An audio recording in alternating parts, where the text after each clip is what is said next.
అందరికీ నమస్కారం. న్యూస్ క్యాన్కి స్వాగతం. ఈరోజు ప్రధాన దినపత్రికలోని వార్తలు కానీ చర్చించుకున్నట్లయితే 70,000 కోట్లతో బనకచెర్లకు గోదావరి నీరు ప్రభుత్వ ప్రైవేటు భాగస్వామ్యంతో చేపడతాం. పూర్తయితే రాష్ట్రం సస్యశ్యామలం. జగన్ మూర్ఖత్వమే పోలవరానికి శాపం. 55,000 కోట్లతో 45.72 మీటర్ల ఎత్తుతో ప్రాజెక్టు పూర్తి చేస్తాం. శాసనసభలో సాగునీటి ప్రాజెక్టులపై చర్చలో సీఎం చంద్రబాబు. జగన్ సీఎం కాగానే పోలవరం పనులు నిలిపేశారు, కాంట్రాక్టర్ను మార్చారు. పనులు ఆగడంతో ప్రాజెక్టు వ్యయం పెరిగింది, 1,000 కోట్ల నష్టం వాటిల్లింది. అంటే గత 2014 నుంచి 19 టైంలో ఉన్నటువంటి తెలుగుదేశం ప్రభుత్వం అప్పుడు ఒక ప్రపోజల్ పెట్టింది. బనకచెర్లకు అంటే గోదావరి నది నుంచి నాగార్జున సాగర్కి కింద ఒక పక్కన ఉన్నటువంటి బనకచెర్ల వరకు గోదావరి నీరును ఎత్తిపోసి దాని నుంచి కృష్ణా పరివాహక ప్రాంతాలకి ప్రాజెక్టులకి వచ్చినట్లయితే దాని తర్వాత అక్కడి నుంచి పెన్నా నదికి లింకు కలిపి మొత్తం 3 నదులు అనుసంధానం చేసినట్లయితే మన రాష్ట్రం సస్యశ్యామలం అవుతుంది, ఎటువంటి కరువు అనేది ఉండదు అనేది చెప్పడం జరిగింది. అప్పుడు దాదాపు 2-3 రకాల డిపిఆర్లు ప్రపోజ్ చేయడం, తయారు చేయడం కూడా జరిగింది. తర్వాత వచ్చిన జగన్మోహన్ రెడ్డి గారు అసలు పోలవరం ప్రాజెక్టునే ఆపేశారు. దాని గురించి ప్రపోజల్ ఎందుకు తెస్తారు? ఎందుకంటే ఇప్పుడు ఆల్రెడీ గోదావరి కృష్ణ అనేది అనుసంధానం జరిగింది. పట్టిసీమ ప్రాజెక్టు ద్వారా, అంటే పోలవరం ప్రాజెక్టులు ఎలాగో లేట్ అవుతుందని ముందుగానే ఊహించి ఆగమేఘాల మీద పట్టిసీమ ప్రాజెక్టును కంప్లీట్ చేయడం జరిగింది. ఈ పట్టిసీమ ప్రాజెక్టు వల్ల గోదావరి నీళ్లు కృష్ణా నదికి అంటే విజయవాడ ప్రకాశం బ్యారేజ్ దగ్గరికి రావడం జరిగింది. ఎప్పుడైతే గోదావరి నీళ్ళు కృష్ణానదికి వచ్చాయో కృష్ణానదిలో మనకున్న వాటా మొత్తాన్ని కూడా శ్రీశైలం నుంచి రాయలసీమకి తరలించడం జరిగింది. చాలామంది అంటారు గోదావరి నీళ్లు రాయలసీమకి ఎట్టపోతాయి అంటారు. ఎట్టపోతాయంటే ఇది అంటే గోదావరిలో ఉన్న నీళ్లు ఆ నుంచి వచ్చి రాయలసీమకి రావు.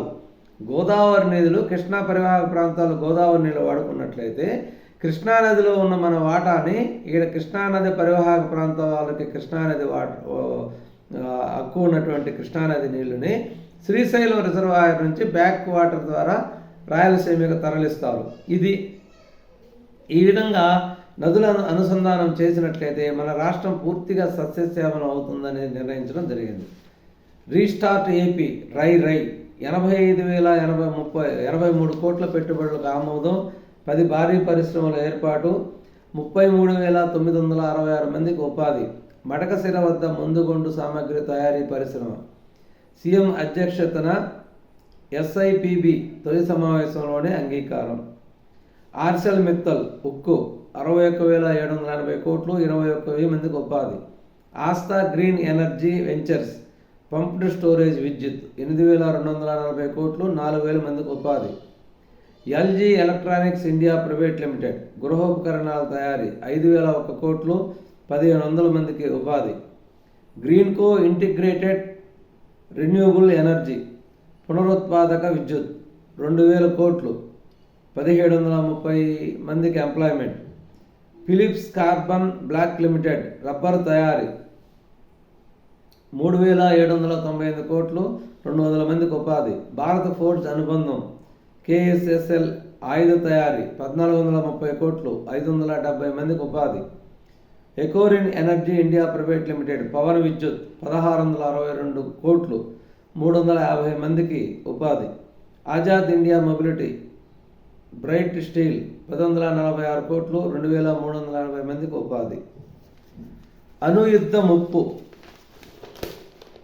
అణ్వస్త్ర వినియోగానికి వీలు కల్పించే దస్త్రంపై పుతిన్ సంతకం.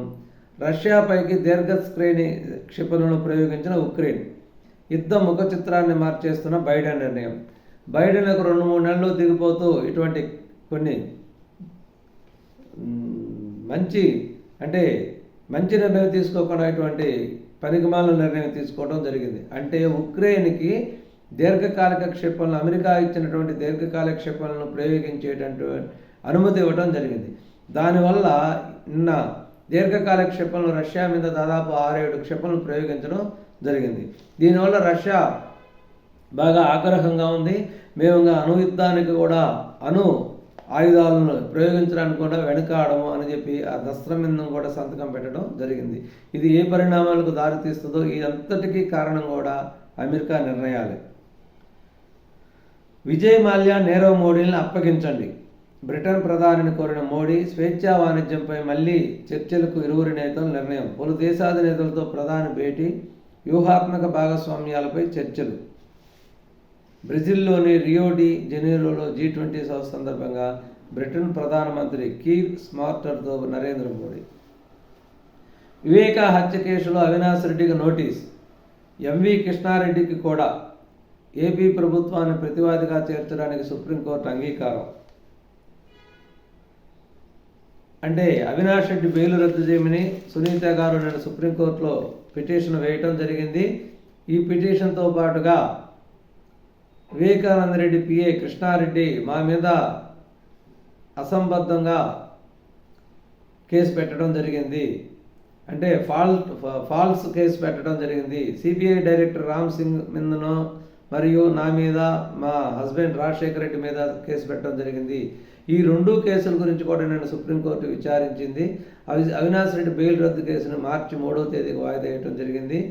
ఈ రాజశేఖర రెడ్డి దంపతుల మీద ఉన్నటువంటి రామ్ సింగ్ మీద ఉన్నటువంటి కేసుని ఫిబ్రవరి 2వ వారానికి వాయిదా వేయటం జరిగింది.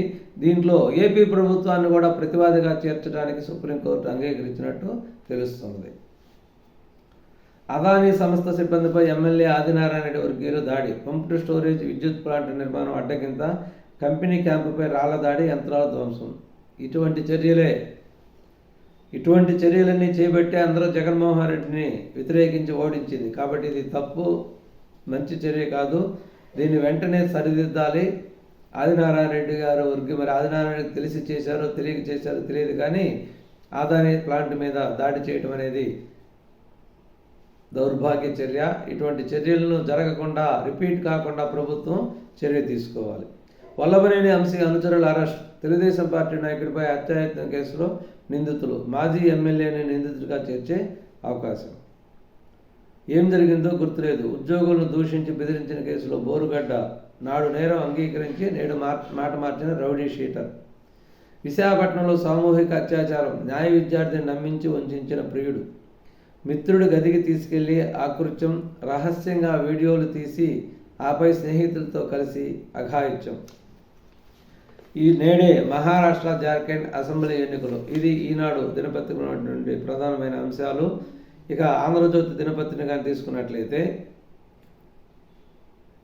Polavaram game changer. ఆంధ్రప్రదేశ్కి గేమ్ చేంజర్గా పోలవరం అనేది ఉపయోగపడుతుంది అని చంద్రబాబు నాయుడు గారు చెప్పడం జరిగింది. ఈ ప్రాజెక్టు పూర్తయితే కరువే ఉండదు. 2019-24 మధ్య జగన్ సర్కార్ విధ్వంసం. డయాఫ్రమ్ వాళ్ళు దెబ్బతిన్నా కూడా గ్రహించలేదు. 2027 జూన్ నాటికి ప్రాజెక్టులు పూర్తి. గోదావరి పెన్నా అనుసంధానికి 72,000 కోట్లు కావాలి. 4P విధానంతో సమీకరించే యోచన. ఎడమ కాలువ ద్వారా వర్షాకాలం నాటికి అనకాపల్లికి గోదావరి జలాలు బహుదా వరకు తరలిస్తాం. శాసనసభలో సీఎం చంద్రబాబు వెల్లడి. ప్రధాని మోడీ, నిర్మలకు ధన్యవాదాలు. ఒక వ్యక్తి దుర్మార్గపు ఆలోచనలు రాష్ట్రానికి శాపమయ్యాయి.